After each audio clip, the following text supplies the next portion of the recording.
साथियों, लोकतंत्र उसे कहते हैं जिसमें लोगों को बोलने की आज़ादी हो, जिसमें बल्कि आलोचना करने वालों का ज़्यादा स्वागत हो, ताकि हमारी व्यवस्था सुचारू रूप से चल सके। अंग्रेजों के राज में या गुलाम राज में तो हम सोचते हैं, सोच सकते हैं, ऐसा हुआ भी है कि लोगों पे अत्याचार हुए, मगर डेमोक्रेटिक देश में, आज़ाद भारत में, देश में न्याय के खिलाफ, न्याय के पक्ष में आवाज़ उठाने वाले लोग, न्याय मांगने वाले लोग, लोगों के साथ अत्याचार किया जाए, धारा 144 लगाई जाए, किसानों की आवाज़ को दबाने के लिए उनको रास्ते में रोका जाए, कीलें खड़ी की जाएं, बैरिकेडिंग की जाए और ड्रोन से हमला किया जाए और गोलियां चलाई जाएं, और जो ड्रोन इजराइल को दिए जा रहे हैं या जिनसे इंटरनेशनल बॉर्डर पे काम लिया जा सकता है, आज़ाद और डेमोक्रेटिक मुल्क में अपने ही लोगों पे ऐसा अत्याचार करने वाले लोग डेमोक्रेटिक माइंड सेटअप के लोग नहीं हैं, तानाशाह लोग हैं, गलत तरीके से चुने हुए लोग हैं। ये लोग आज़ाद मुल्क के शासन में बैठने वालों की काबिलियत इनके पास नहीं है, और इससे पता चलता है क्यों ये लोग ऐसा करते हैं। इन लोगों को ईवीएम के सहारे गड़बड़ करके सत्ता हासिल करने का चस्का लग चुका है। जो आदमी लोगों के बीच में जाके रिक्वेस्ट करके, अपनी बात करके जब वोट हासिल करता है तो एहसान से दबा होता है और अपने मुल्क के लोगों की वो बात करता है। और जो आदमी के पास चोरी चकारी की वोट है, चोरी चकारी का पैसा है, उसके लिए इनका महत्व नहीं होता। मैं तो ये कहता हूँ 2019 से में भी हो सकता 2014 में भी ये इलीगल तरीके से चुनी हुई सरकार है, ये असंवैधानिक सरकार है। इस देश में अगर जांच हो जाती, जिस पाकिस्तान को दिन रात पाकिस्तान हिंदू मुसलमान करते ये लोग नहीं थकते, उस पाकिस्तान में हटाया हुआ चीफ जस्टिस वहाँ के वकील और जनता आंदोलन करके दोबारा नौकरी पे लगवाती है। उस पाकिस्तान में भ्रष्टाचार में प्राइम मिनिस्टर भी जेल में जाता है। उस पाकिस्तान का इलेक्शन कमीशन बड़े पद का आदमी दुनिया के सामने स्वीकार करता है, वीडियो देखा होगा आपने, जो कहता मुझे चौराहे पे फांसी लटका दो, मेरे से गलती हो गई, वोट किसी और की थी और हमने गलत तरीके से दूसरों को डिक्लेयर करा दिया। इस देश में बहुत दिनों से ये होता आ रहा है और आज जो लोग सत्ता में बैठे हैं वो इसके एक्सपर्ट लोग हैं। साथियों, देश में धारा 44 अंग्रेजों ने इसका बहुत मिसयूज किया। आज़ाद देश में इस तरह के काले कानून की कोई जरूरत नहीं, जिस तरह से सेडिशन देशद्रोह की जरूरत नहीं। सेडिशन कानून भी इसलिए था कि बाहर के लोग देश पे राज कर रहे थे, उनके खिलाफ कोई बोल ना पाए, बिना दलील बिना अपील लोगों को जेल में ठोको। आज एक रोलेट एक्ट भी उस वक्त आया था अंग्रेजों के शासन में, जो लोगों को बिना समनिंग बिना बताए गिरफ्तार कर सकते थे।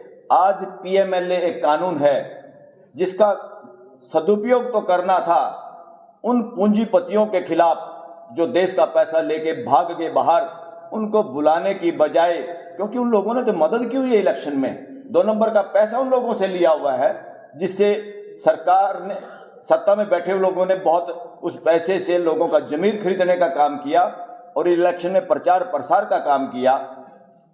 बल्कि इसका अब इस्तेमाल हो रहा है डेमोक्रेसी का हनन करने के लिए, देश में लोकतंत्र खत्म करने के लिए। जिसको चाहो, आज चाहे कर्मचारी है, चाहे व्यापारी है, चाहे कोई किसी तरह का भी काम करता है, लोगों को ये जानबूझ के जो 80-90 करोड़ लोगों को निःशुल्क राशन देके और उस पर भी फोटो लगा के, किसी के बाप का है क्या राशन, इस फोटो नहीं लगनी चाहिए, इसका भी हमें बोलना पड़ेगा। ये फोटो लगा के ऐसा कर रहे हैं जैसे कोई धन्नामल सेठ अपनी पॉकेट से ठगी ठोरी मार के फिर जनता को एहसान करना चाहता है। इस तरह से हर रेलवे स्टेशन पे, हर पेट्रोल पंप पे, दिल्ली में भी बसों के पीछे ये जो गलत लत मुंह लग गई है कुछ लोगों के, क्योंकि डेमोक्रेसी में और इंडियन कॉन्स्टिट्यूशन के बाद यहाँ पे कोई एक आदमी का शासन या एक शहंशाह आएगा, एक महान व्यक्ति पैदा होगा जो देश को बचाएगा, या जनता जिसकी इंतजार करेगी वही लोगों का इलाज करेगा, वही लोगों को की जान बचाएगा। इस तरह की मानसिकता, ये वो मानसिकता है गुलामी की मानसिकता। दूसरी तरफ मानसिकता है जो डेमोक्रेटिक देश में संविधान के बाद है, वह समानता की मानसिकता, फ्रीडम की मानसिकता।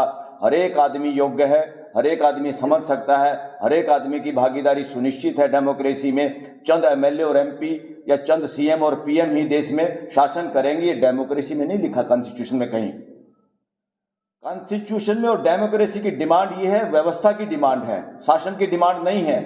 और ये देश पुलिस राज्य नहीं है कि जहां जब चाहे लोगों के खिलाफ पुलिस खड़ी कर दी, जब चाहे उनके सामने धारा 44 लगा के बैरिकेड लगा दिए, जब चाहे जो आवाज़ उठाने वाला है उनको गिरफ्तार करके बसों में पशुओं की तरह भर के इधर उधर दूर छोड़ाए, वो धक्के खाते हुए अपने घर शाम को जाते हैं। ये दमनकारी नीति डेमोक्रेसी में नहीं चल सकती। जो लोग इनको चला रहे हैं उनका डेमोक्रेसी में विश्वास नहीं है, वो देश के असली प्रतिनिधि हैं ही नहीं। तो ईवीएम का एक और नाम भी मेरे जहन में आया। ई से एतबार, वी से विनाश, एम से मशीन। एतबार का विनाश करने वाली मशीन है तो ईवीएम है। ईवीएम पूरी दुनिया के अंदर, पूरी दुनिया के देशों ने जो टेक्नोलॉजी में भारत से जो बहुत आगे हैं, उनकी कॉन्स्टिट्यूशनल कोर्ट ने भी कहा ये अनफेयर है, इससे इलेक्शन करवाना अपराध है, लोगों के फंडामेंटल राइट का वायलेशन है। हमारे यहाँ क्या गड़बड़ हो रही है? हमारे यहाँ गड़बड़ ये हो रही है, ईवीएम के खिलाफ जो केस भी है वो जिस कोर्ट में है, वो कोर्ट सुनवाई करने की बजाय मार्च में तारीख लगाती है सुप्रीम कोर्ट में। साथियों, सुप्रीम कोर्ट के अंदर मेजॉरिटी एडवोकेट और देश के अलग अलग जगह के वकील भी अब पहचानने लगे हैं कि सुप्रीम कोर्ट और हाई कोर्ट जितनी कमज़ोर होती हैं देश में उतनी तानाशाही बढ़ती है। सुप्रीम कोर्ट और हाई कोर्ट को इमीडिएटली, जैसे इलेक्शन चंडीगढ़ में हुए, उससे जग जाहिर साफ हो गया चंडीगढ़ पे केंद्र का राज्य है, गृह मंत्री और पीएमओ उसको डायरेक्ट देखता है, वहाँ के एडमिनिस्ट्रेशन में, वहाँ गवर्नर भी शामिल है, सारे के सारे लोग शामिल हो गए षड्यंत्र में।